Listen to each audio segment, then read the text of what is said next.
So, about that president. Mm, mm, mm, mm. He'd be a president. All right, are you diamond or are you silk? We'd like to we'd like to formally welcome both diamond and silk. From Chicago. And Hmm. that's that president. He's better than that Obama because Obama only give me a wing phone. And we're here. This is the Alex and Mark show. So today, wouldn't it be fun if we talked about what kind of a what in your own words, what kind of a president do we have? Brilliant president. Brilliant. So why Well, does everyone hate him? Why does everyone hate him? He's the master of the and or rather than the either. He's the master of the both and rather than the either. So why is it that for the last 2 years he's pretty much the only thing that anyone ever hears about in the news? It's always something Trump did. Why is this? What's up with that? What's up with the newest thing? He is the original 800-pound gorilla. The original. He's the OG, original gorilla. In other words, the metaphor was thought up in anticipation of his arrival. Oh, really? It's not my fault that people don't understand Donald Trump. I wrote 3 blogs in 2015 as the Meddlesome Priest, and I explained precisely why President Trump would be President Trump in 2016. But do you think anybody listened to Mark McIntyre? Oh, no. So do they listen to you now? They do, but then they shut me off. Oh, that's kind of like... I only get the word brilliant out, and then they turn me off. They So- ask me, you think it's Trump? I say brilliant, and they turn me off. So what on earth convinced you so, well, initially, that he was brilliant? Well, Alex, when I saw the man and his beautiful wife descending... Which one? Yeah, I know. The wife du jour, okay? Oh, It's like okay. you go to a restaurant, soup du jour, wife du jour. Okay. You know, Okay. I don't really mind that he has 10,000 wives. As long as he gets the border wall built, as long as he improves the economy, as long as he scares the shit out of our enemies and contains them. But all these things, when he descended down the elevator, escalate. Escalator, you're right. When he descended down the escalator at the Trump Hotel in New York City, Yeah. none of those things have been proven. His successes is as a TV show, reality TV show host, and a real estate investor. That's what he was known for, and the Trump brand and all that stuff. So, being that those are really the only thing he's known for, and a lot of his critics point out he got a lot of his money from his dad. So it's not like he did it from the ground up. Blah blah blah blah blah. I really don't need to get into criticizing Trump because I think that every potential criticism of him under the sun has been said over and over many times. So pretty much anyone that has ever heard anything has heard something negative about Donald Trump. So I won't get into the negative points about him so far, but talk about the positives. What on earth made you convinced he was brilliant and he would do a good job with the economy and the wall and all that stuff when he descended down Jacob's ladder? I read his book.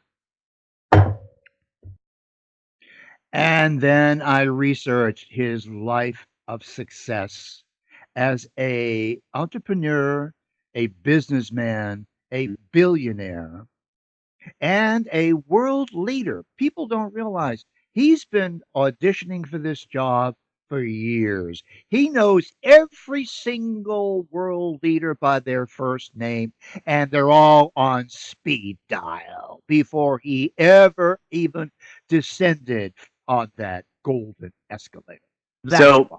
So what about someone like, say, Mitt Romney? He was a businessman.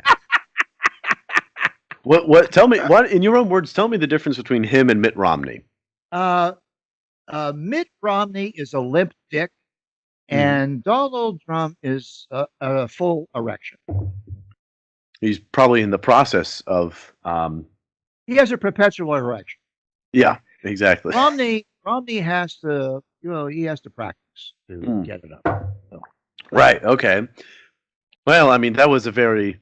that was maybe too descriptive. I like to speak in plain terms that our subscribers listen to us because Right. we do not have any filters here. Okay? So We don't have that's another thing I need to bring up is why is it that all these very, very well researched people who literally spend their whole lives discussing and reading and studying the political climate, the political system. They've been to every single academia and college on the face of the earth. They talk to specialists and they look at the poll numbers and the data. Yeah.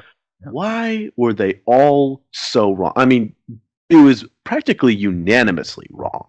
You're right. Even on the right, they were wrong. You're right. Why is it?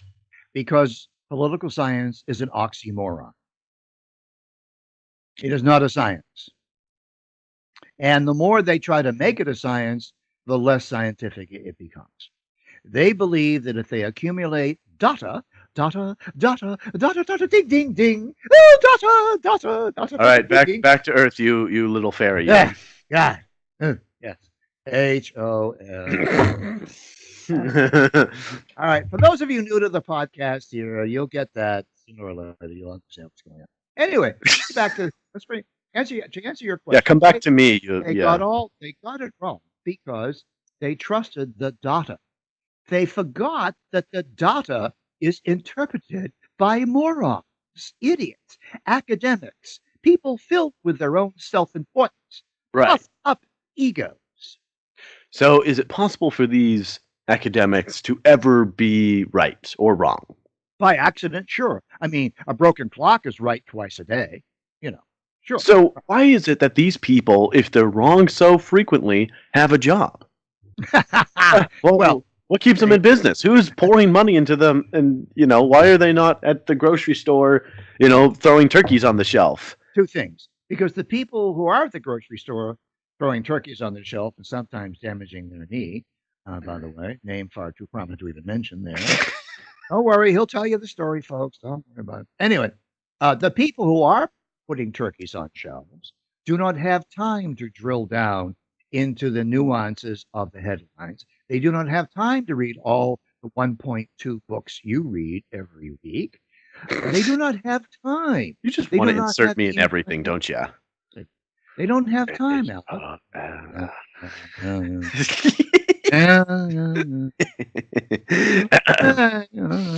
Anyway. Oh, there's your answer. I mean, they don't have the time. These people are too busy earning a living, looking after their families, looking after their kids at school. So fighting the Bolsheviks who are teaching their kids Marxism. I mean, wait. So hold up for a sec. So all these people, then why did Trump get the working people vote? I mean, that's effectively people that have consistently voted Democrat, independents. He nailed that magical missing America. He captured that by storm. Pennsylvania, Michigan. I'd like to give him a lot of credit, but here's where I have to depreciate my estimation of President Trump. They did it. They came to Trump out of desperation. If you looked at the poll numbers of the Republican Party and the Democrat Party and the Congress as a whole for the last 3 decades has been in the toilet. Every time the Democrats would sweep the House, the Senate, the presidency, they let their constituents down. Every time the Republicans elected Bush 1, Bush 2, Reagan, they were disappointed. The base was disappointed. Finally comes a man on a golden escalator who says, fuck these assholes. I'm going to give you exactly what I'm telling you I'm going to give you. I'm going to increase jobs and manufacturing. I'm going to bring companies back to America that have left. I'm going to secure the borders. I'm going to lower your taxes. I'm going to build a fucking wall. And nobody is going to get in my fucking way. I think that's a bit of a paraphrase, but pretty close. Yeah, that's the way you're talking to you. I'm from New York. I'm New Yorker. No, you're not. You're from Boston. They're way worse. Yeah, I'm walking here. You're walking everywhere. So anyway, now that you're in Santa Bumpkin, why is it that people that Democrats are not embracing this? The economy is doing well. he's preserving lots of jobs that the unions were trying to protect.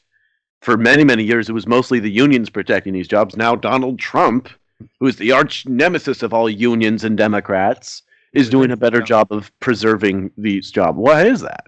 Yeah. Well, if you follow Mr. Trump's expertise as a builder of things, he literally is a Pontifex Maximus, the great bridge builder. I know that's the name of your blog, the great bridge builder. I know that, but you really don't have the experience of Donald Trump. Let me just give you. He's like 70, whatever. Let me just give you one example. The Jacob Javits Civic Center in New York City. 3 Democrat governors and mayors tried to get it built using union-only labor. They all failed. They couldn't even get the ice rink laid down with perfection. And so a Democrat mayor, Mario Cuomo. Oh, that's familiar. Yes. Father of Andrew, infanticide in chief. Mario came to Donald. He said, Donald, can you please build the Jacob Javits Center and get the ice rink installed, please? And Donald said, sure, move over. I'll show you how this is done. Brought it in ahead of schedule, brought it under budget. Everybody's happy. And you know why? Because he knows how to negotiate with labor unions. You don't negotiate flat on your back or bending over, waiting for the insert. Okay? You don't. So do you, in your opinion, do you think that Donald Trump either prior to realized or is realizing that the Democrats are even tougher to negotiate than unions? Well, or do you think that unions are harder to negotiate than Congress? Well, when I was on the Screen Actors Guild Board of Directors, a labor union, there was about 13% union membership of workers in the United States. Now it's between 7 and 8%. After World War II, it was 53%.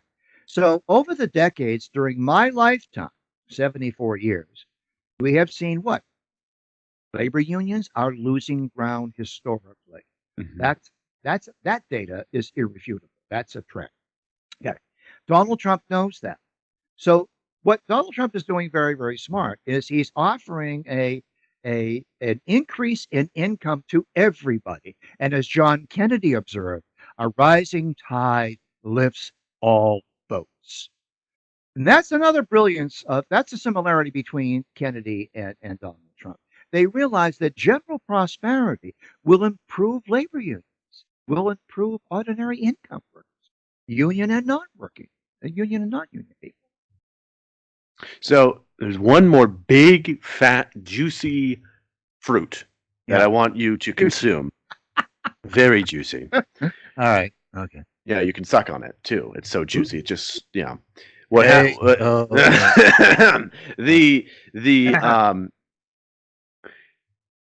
why if he's so successful, if he's doing so much good, is he so despised and hated? Not by a few elites, but about half the country despises his guts. Okay. Why?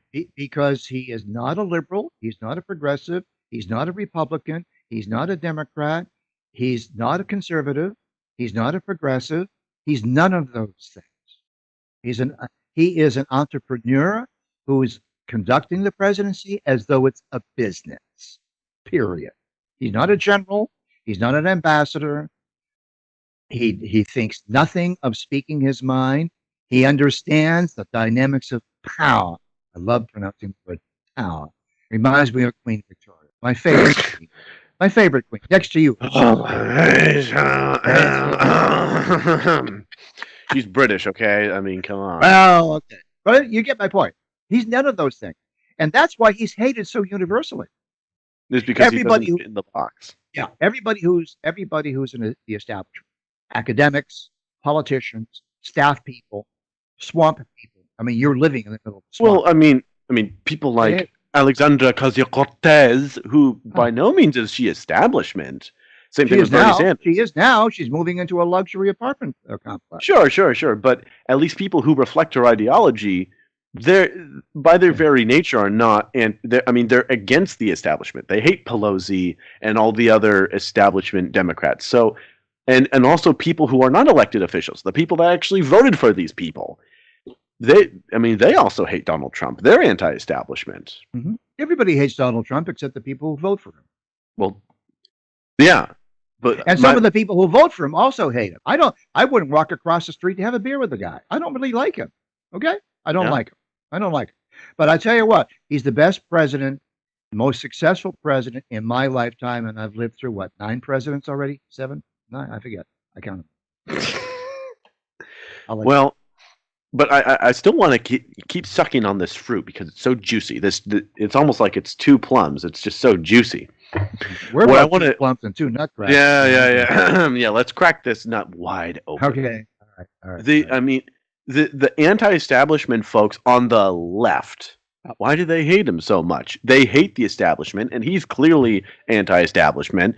Why is he so despised? I think you have to distinguish here, Alex, between people who are off the rails insane, like somebody on the far left, the people who are advocating infanticide.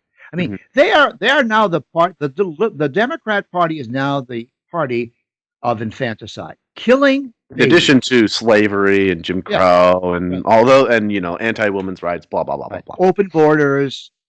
Yeah. Sympathy for ISIS, sympathy for Muslims and Islamic terrorists. Radical Muslims. Yeah. I mean, the fact that anybody would even consider voting for a Democrat of that particular stamp. Now, I don't want to paint the brush too broadly here. There are liberal, progressive friends of mine and yours. We know who we're talking about here. We have good conversations with these people.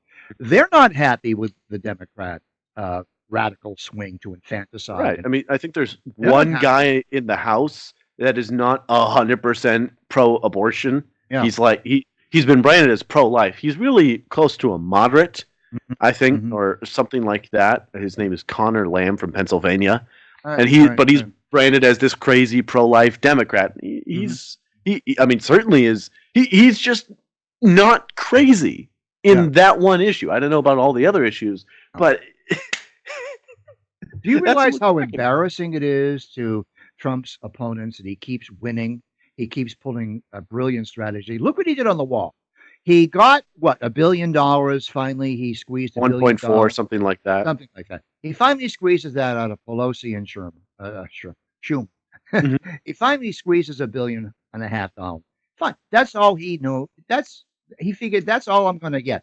Fine. No, that's all I'm going to get.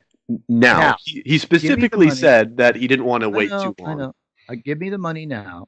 And okay, thank you very much for the money. Now I'm going to declare a state of emergency, national emergency, and I'm going to build the fucking wall myself. Goodbye. He's very brilliant.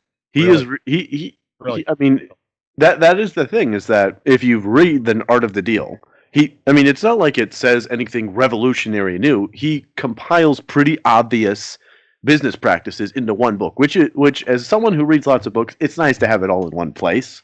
Yeah. And his advice is pretty solid. I mean, you don't, even if I was a far left raging liberal, it still has some great advice. Like, you always start higher than what you actually need. Always do that. It's like whereas all other negotiator presidents before him would start with what sounds reasonable to the other side. And then they would drag him down to virtually nothing. The initial thing was there's gonna be a complete border wall between the whole southern border, and Mexico will pay for it. Right. Nobody thought that would happen, and they were right. Of course, it's not going to happen, and Trump knew it's not going to happen. I don't think there was one voter who really thought that Mexico would sign this big giant check and hand it over to Trump. No, but they are paying for it. They are paying. Through the trade. Yeah, through the trade agreement. Yeah, they are paying for it. Yes, very indirectly. I know. Yeah. I was aware of that, but nevertheless, it really shows how he's just what was it? A few weeks ago, Pelosi said she would give $1. Right. She would give $1 to the border wall, and that was it. Now gave $1.5 billion. I mean, we're So, giving. if I were I a car read a salesman, I think that he did a pretty good job of I selling just that read car. an article on Breitbart that we're giving 40 times that amount in foreign aid. Oh yeah. Oh yeah. Well, Yeah. Yeah. Yeah. Yeah. I mean, there are so many different ways that we could pay for the wall. Money is not. I mean, Ted Cruz's El Chapo Act, get Yeah. drug lord money to pay for it. I mean, it's so there are so many. Money is not the problem. If you No. act No. as though money's the problem, you're an idiot. It's Yeah. 100% about showing the American public, oh look, Trump can't do his big flagship goal. Yeah. I mean, The other thing that bothers the Trump haters is he refuses to use their dictionary of terms. For instance, they want him to call the wall a barrier. Okay. They want to say the liberals are experts at hijacking euphemisms and throwing them into the political field to work for them. And the Republicans to this point are clueless on how to oppose this. In fact, the Republicans they use the word gay when they should use the word ho, mo, sexual, sexual, sexual. sexual. They use the word racism when there are no races in human biology. So there's only bigotry. There is not racism. They also here's another one. They also use the word capitalism. Yes. That's an ideology that Right. Marx made up. I mean, they really mean free markets, which is Right. more direct to what Adam Smith was talking about. Das Kapital. But you know what? You have read both the Dale Carnegie book, How to Win Friends and Influence People. And by the way, you iGen people out there, if you haven't read it, Get take on that. Alex's advice. Take Alex's Please, advice. please, please. It'll save you 20 years of your life. It'll save so much time. And you become so much more successful in your human relationships. It's everybody. The other thing that you've read is the Art of War. Okay. By Sun Tzu. That's right. Exactly. And I would say that the Art of the Deal by Donald Trump is an amalgam of the best of both books. Yes and no. It's half and half. It's the best of a lot of books, but there's one thing he doesn't really capture in the Art of the Deal. What's that? Well, I mean, he's a New Yorker, and what I mean, he holds nothing back. He slaps people around all the time, and I mean, as it proves, you don't have to be a nice guy to get stuff done. If anything, it can get in your way. What How to Win Friends and Influence People is. I'm not a nice guy, and my life is filled with success. Oh, sure. Success is one thing, but we're talking win friends and influence people. See, Donald Trump is not making any friends here. Oh, I know how to be a charming shit when it favors. Oh yeah, you are. You always are. And then I rip their throat out. Exactly. But see, Donald Trump, the difference between him and Dale Carnegie is he's not in it to make friends and to influence people. He's in it to win it. He doesn't really. And look, if that's how you want to run by life, you want to just be successful, and you're not really big on how many friends you have on Facebook or stuff like that. You don't really care to have real friends that are intimate and close to you. Yeah, you don't have to be nice to them. You can figure out how to get a good deal. Figure out the art of the deal. So that is the one difference between Donald Trump and How to Win Friends and Influence Enemies. Let me ask you this though. I mean, do you really think that the infanticide wing of the Democrat Party, which is the whole Democrat Party, is electable in 2020? I mean, that's our next election. I mean, it all depends.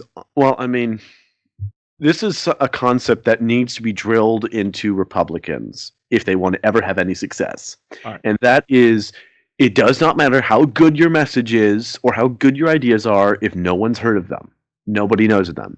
Right. The common response or rebuttal I hear is, well, it's not really infanticide. Yes, it is. Yeah. It is. And that's that. I mean, if you talk to people who are pro-choice and who would say, no, of course I don't believe in killing babies, but you show them and demonstrate to them with the video evidence of, politicians actively saying, yes, this is what it does. Not to mention all the other evidence. If you show it to them, they change like that on the dime. But the question is, can the Republicans actually demonstrate this? Will they be unafraid to say, yes, look, this is uncomfortable. There's a reason why it's uncomfortable. Well, you're because right. Right. You're you right. know you Many of the really have, Republicans, if they can demonstrate that effectively to a high enough, I unless you have sold your soul to Satan, if you are willing, number one, if you're willing to listen, number two, that and you're able to actually give the person the message in a clear and concise way, if the Republicans can find independents and Democrats of those three categories, then then they will either stay home during the election day or vote Republican. Yeah, I'm glad you didn't run out of fingers there when you were demonstrating the number of points you had.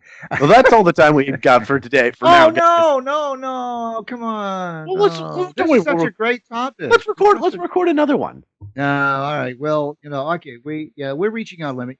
The Alex and Mark show, we run about 22 minutes because we realize you have a very No, busy you life. didn't realize. I knew perfectly well. I let you go over time. Now just shut up and let me go out. Outro. Okay. Don't forget to subscribe, guys. Thank you so much for supporting us. Make sure to like, share, and subscribe. Did I mention subscribe? You should really subscribe. Okay. Bye. HOMO.